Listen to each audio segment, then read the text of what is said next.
Hello, everybody. It's Windy. Also, Kate. Okay, Cat, you gotta go inside.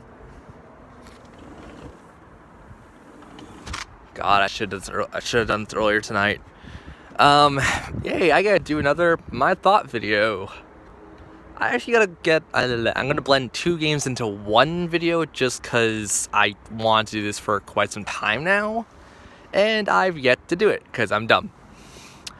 So this is also with a slight bit of looking into this from Twitter and people who are generally helpful for me. So I gotta give thanks to those people on Twitter, and I can't remember your names. I didn't write it down, but those who watch my YouTube will know those two people on Twitter who kind of helped me understand more and more about these two games I'm going to be talking about, or at least one of them.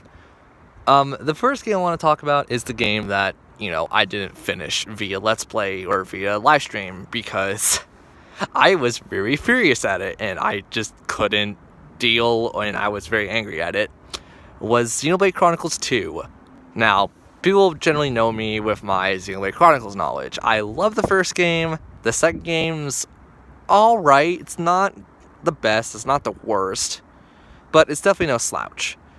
Now, the third installment of the Xenoblade saga, even though technically this is a continuation from Xenoblade 1, because Xenoblade 2 wasn't really a continuation, or Xenoblade X was not a continuation, it was more of a spin-off, but it did pretty damn well for what it did. For a sequel, and I want to say fan theories, because I don't think anything has been confirmed yet, it's a really good game. The story was, I wouldn't say as immersive as it was in Xenoblade Chronicles 1, but it's still pretty damn good. So for those who don't know, I played this. Well, this was also my first game for my Switch, because I was like, lol, I bought a Switch. I want to go buy another thing. So I bought Xenoblade Chronicles 2. Now, granted, I'm not saying that this is a bad game. I really heavily disagree with that. It's a pretty damn good game. But is it just good? In my opinion, yes. The game up to, like, the finale part, like maybe chapter... Oh god, it's a 10 chapter long game, I believe. So chapters 8 and 9 are absolutely unbearable. Maybe that's just me, and maybe because I was playing my first time on easy/normal mode. Yes, we did switch it between easy and normal mode. I do have a majority of it on my YouTube, but I didn't really like chapters 8 and 9 and 10. Mostly because it was just kind of like more or less throwing you in there, and it's like, oh, here's the villain. Well, you knew who the villain was, but like, here's why you're trying to kill them and why you're stopping them. I just didn't... The story as a whole was moving just fine. I did like the story motion. It was more or less in the gameplay and the mechanics of it. And that's where I kind of had a bit of a derp to say. I did not like the idea of, okay, you're probably just getting off the heels of, like, the Forgotten area, which we're not going to talk about, because that'll be spoilers. I really do not like the fact of, from level, like, say, 45s, you're getting thrown to level 60s. And, that's typical fare for the Xenoblade games, and what I remember at the very least. So, like, I'm not too upset about that, but what I'm upset about is the fact that around that point in the game, all bosses and even some of the unique fights have like a coil damage system. So if you're playing on normal, I believe normal and hard will do this, because New Game Plus mode has hard mode a lot. Normal and hard does a system of, okay, when you hit an enemy, it's gonna recoil back to you. So let's say I hit an enemy for, let's give a good like estimate, like probably 1,000 damage. I'm getting recoil for about half of that, so that's 500 damage, and that's every hit. That be art or physical, like auto hit, and I did not really enjoy that. That actually kind of brought the game to a surprising halt for me, because there was a time where I just simply refused to go down to easy mode, and my stubbornness got way out of hand. I'm just like, you know what, I'm gonna put it in easy mode. I don't want to have the frustration, and I definitely don't want to cause stream frustration at that point. Apparently in New Game Plus mode, it rectifies a lot of that because you get to keep everything, practically everything, on your accounts. So that's good. And yeah, it's just gameplay mechanics like that kind of got me not really aggravated, more like just annoyed, but not like to the point where I wanted to stop playing the game. So I do like Xenoblade Chronicles 2 for the gameplay and story aspects. Now let's go about talking about the characters. I did find myself fawning over certain characters, and not just because character tropes, because more or less their ideology, I think that's how you pronounce that, or say that. Let's take one of my favorite characters, and this is just purely because I like the character a lot. Let's take Meringue for an example. You know, very dedicated to her country, very dedicated to her brother, and she doesn't want her brother, dying like he technically does in that one part. I won't say where, but you guys can figure that out. But yeah, like, she's just, like, very strong-headed, like, strong-headed but even-headed kind of person, where she's, like, so stuck in her military tactics that she's just more or less, like, she's still really polite about it, but she has a rough time jumping between situations. So, for the first bit of the game, you're kind of enemies. You don't really, like, want to be around each other because, she's still with the Empire, and she still wants to capture you and bring you in. But as the story goes on, she kind of slowly grows on you. It's not, like, to a complete trust level, but it's to a trust enough that it's just like, okay, you guys are clearly not out to get me or my country, so I'll lend you my arms. So, kind of like Meringue, just because she's more or less, like, she's cautious, but not too cautious. It's very strange for me to bring up. And especially Zeke. I think Zeke was one of the better characters in that entire game from start to finish. Because, he's Mr. I got kicked out of my own turf, so I'm going to wander the world and see what there is to see. So, like, more or less, like, every negative opportunity he was thrown at, or given, he turned it into a positive.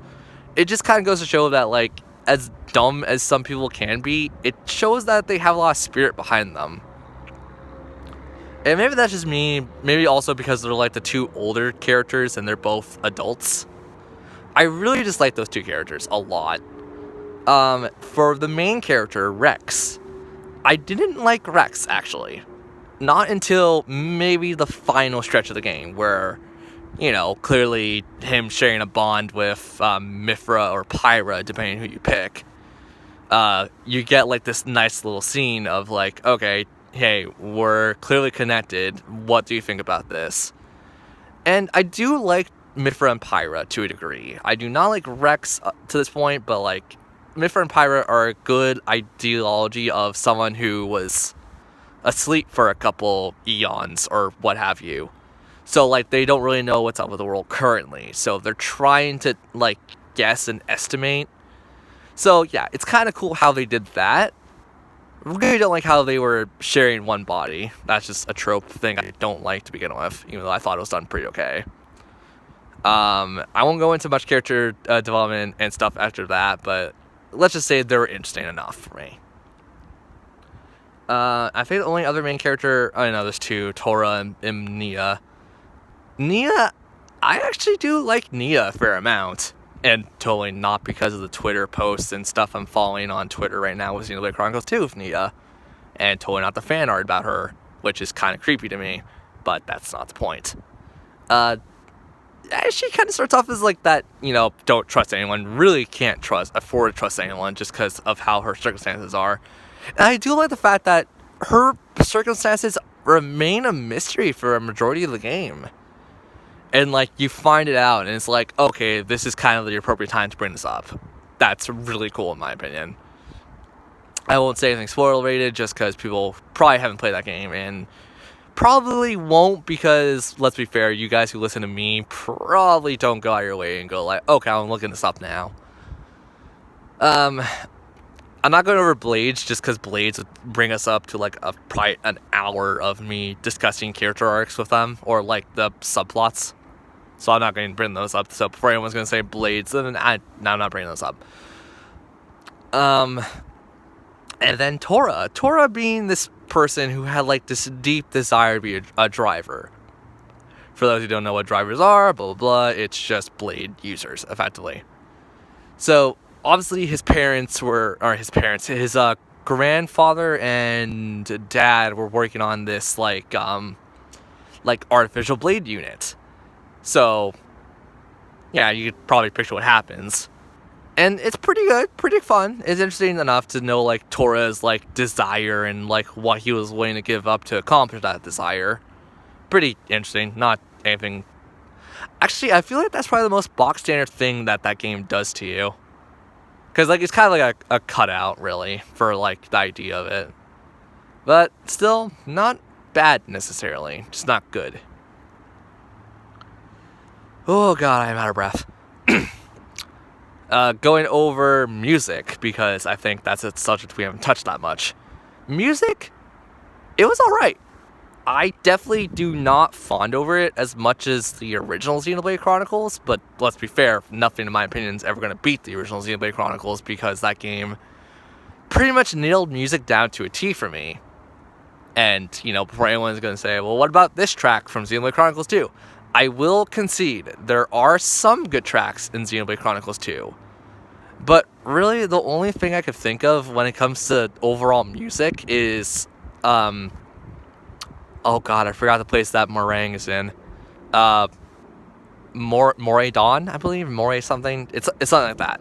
I do like that area just because it's more of a, like, wasteland kind of thing. And you get, like, this really cool, like, solo guitar piece in it. It's really cool, especially in the nighttime, or the version of the nighttime of it. And it doesn't help that it probably does help that, like, all of it's orchestrated, so, like, you can hear a variety of different musical instruments in that OST. Would I recommend listening to it, and would I ever listen to it for a very long time? Not really. I'll just pick out, like, certain songs I like and probably just leave it at that. So, yeah, that's kind of just my thoughts. I guess also I should bring up Blades and the side quest things. The side quests are interesting enough. There are 2 separate side quests you could do. Add the side quests that you get from, like, traveling and talking to people, and then the Blade side quest. Now, the Blade side quests are, like, just this time waster, kind of time management kind of thing. I do really enjoy that, and do like the fact that in later circumstances they bring up, like, party members, and it's like, okay, well, we need to go here and get this done. That's really interesting in my opinion, just because you don't really see it coming, and it's kind of out of left field. AKA my frustration on stream that one time. But yeah, no, that also ties in with actual side quests. And they were pretty much like the most bit for Xenoblade Chronicles 1 for those who play that. Just go around, collect items, go around, kill, like, a certain monster, kill X amount of monsters. So there are still bounty hunts and side quests. They're really cool, really fun too. And the Blade creation thing, although random, you can dictate it to a certain degree. So once again, another thing I found fairly fun. So can't wait to do a New Game Plus mode. And if you want my honest opinion, I'll probably say it's, shoot, that's actually hard to say. I want to say probably a 7 out of 10. Yeah, I'm being a little cynical just because of the last 2 chapters, but I did like it overall, and it's definitely a game that I would recommend to people, but only to, like, extreme fans of the Xenoblade series. So maybe then I'll probably give it, like, a 50 mark, so, like, 5 out of 10. So that's one game covered. The next game we're covering tonight is Breath of the Wild, Zelda Breath of the Wild. Now, why is it being a double feature? Because I did both these somewhat recently, and they're still somewhat fresh in my head. So, Zelda Breath of the Wild. This should come as no shock or no surprise to people that I'm a very big Legend of Zelda fan. I've played Legend of Zelda since Legend of Zelda Ocarina of Time in '98.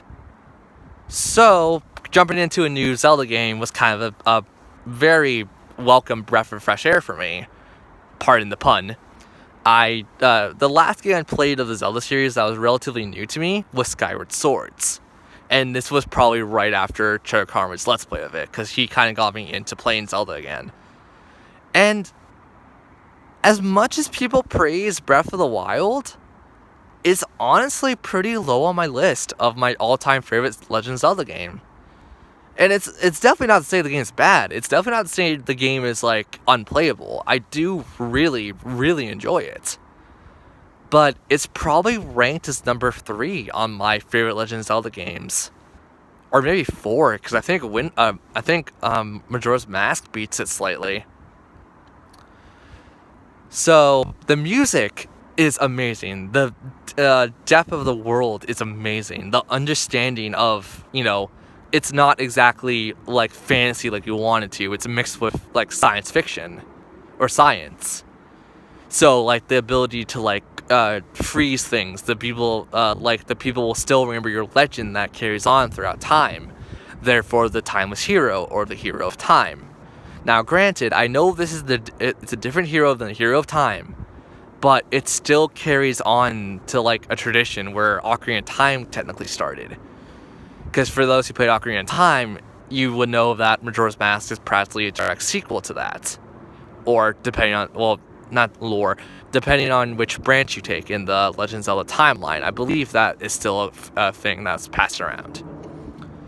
So it's just the fact that all of this is in one cohesive world and they're only adding to the timelines is honestly impressive. But it just doesn't do anything new, in my opinion.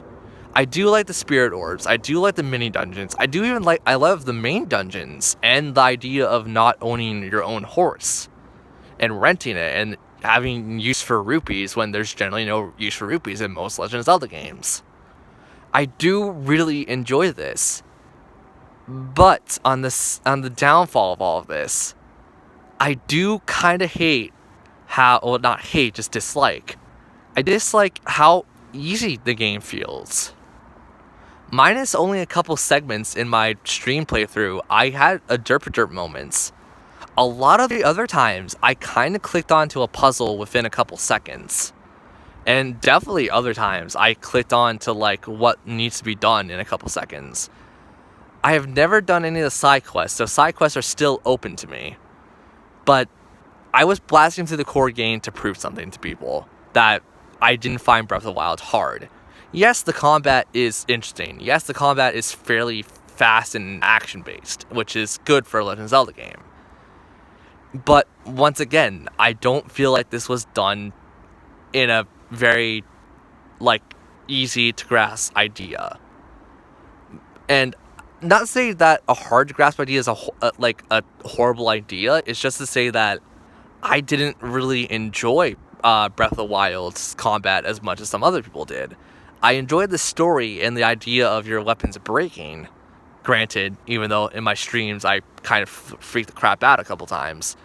And I do like the idea of, like, during certain oh my god, I am sorry, I have the belches.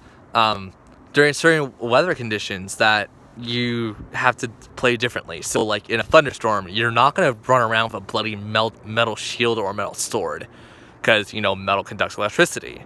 In a hot area, you're not going to light a bomb or use like a fire arrow or a bomb arrow, because that's going to detonate right in your face because of the heat. I do really enjoy that, and I'm not saying that's anything bad.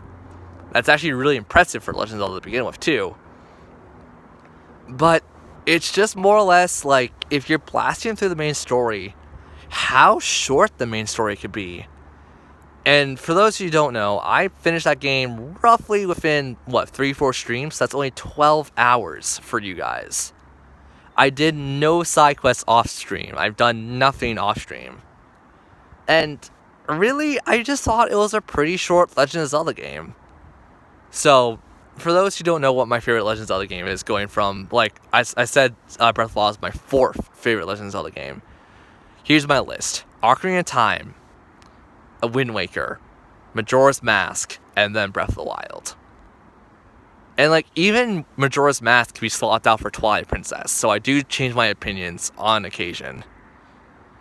So, once again, it's not a bad game, but if you're blasting through the story and not really caring for side quests, even though we're going to do side quests later in streams, it's a pretty simplistic game, and I guess that's kind of what Zelda was to begin with.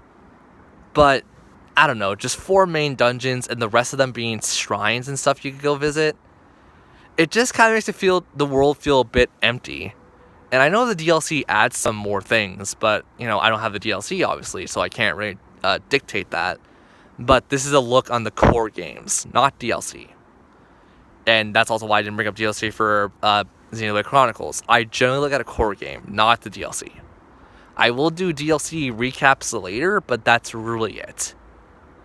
So for a little update for you guys, obviously you guys know I have a Switch and Virtual Console, and the pay to play online is going to be coming out for Nintendo soon. But staying with the Virtual Console, it's practically going to launch at the same time with the pay to play. So I want you guys to just like, don't yell at me, don't say like I have to do this, I have to do this, but what game would you actually want me to play on Virtual Console? Granted, I have my own list and my own priorities I want to buy, but I want to know what you guys think. Mostly because, you know, hey, I want to see what you guys will say, and if I could do a Let's Play better from my old repertoire of Let's Plays. And, you know, I might do a certain RPG that I love so dearly again. So, if you guys want to keep up with my stuff, stay tuned on YouTube, stay tuned for my Twitch channel, and follow me on Twitter. I'm generally active. I'll talk to you guys, and if you guys want to, join my Discord. It's all free and all easy to use. So if you guys want to know any more details about this, PM me, do whatever you want. I'll try to talk to you guys. See you guys later. Bye.